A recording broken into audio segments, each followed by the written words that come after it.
வணக்கம். சற்று முன் கிடைக்கப்பெற்ற மிக முக்கியமான செய்தி ஒன்று வெளியாகியுள்ளது.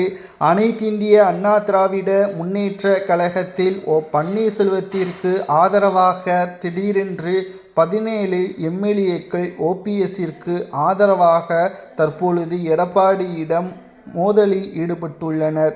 தென் மாவட்டங்களில் நாங்கள் மீண்டும் வெற்றி பெற வேண்டும் என்ற ஆசை உங்களுக்கு இல்லையா?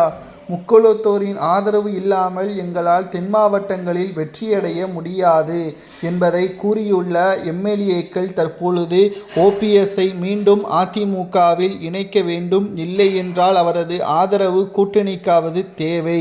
இது எதையும் அதிமுகவின் தலைமை செய்யவில்லை என்றால் தோல்வியடைவது உறுதிதான் என்ற தகவலையும் தற்பொழுது எடப்பாடி பழனிசாமி அவர்களிடம் மாவட்ட செயலாளர்களும் எம்எல்ஏக்களும் கூறியுள்ளனர். அனைத்திந்திய அண்ணா திராவிட முன்னேற்ற கழகம் வெற்றியடையக்கூடிய முழுமையான பொறுப்பு உங்களது கையில்தான் இருக்கிறது என்பதையும் மாவட்ட செயலாளர்களும் எம்எல்ஏக்களும் எடப்பாடி பழனிசாமி அவர்களிடம் தெரியப்படுத்தியுள்ளனர்.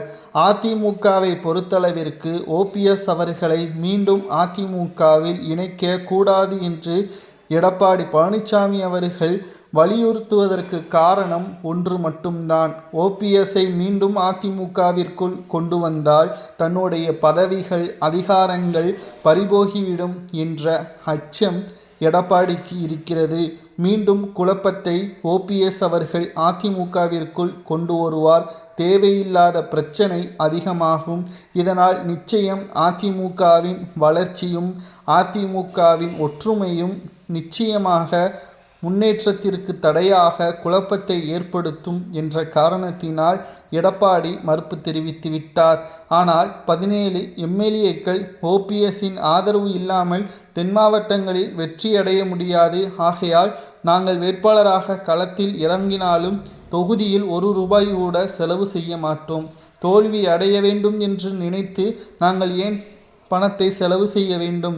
தேவை என்றால் நீங்கள் பணத்தை கொடுங்கள் என்று எடப்பாடியுடன் தற்பொழுது எம்எல்ஏக்கள் கூறி வருகிறார்கள். இதற்கு எடப்பாடி, நீங்கள் களத்தில் வேட்பாளராக இறங்கினால் உங்களது பணத்தை தான் செலவு செய்ய வேண்டும். அப்படி இல்லை என்றால் நாங்கள் வேறு வேட்பாளரை களத்தில் தேர்வு செய்வோம் என்று எடப்பாடி கூறியதுதான் எம்எல்ஏக்களுக்கு அதிர்ச்சியை ஏற்படுத்தியுள்ளது.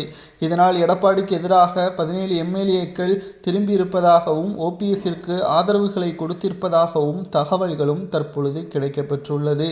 உங்களது கருத்துக்களை கூறுங்கள். ஓபிஎஸ் இல்லாமல் அதிமுக வெற்றியடையுமா என்பதை கூறுங்கள்.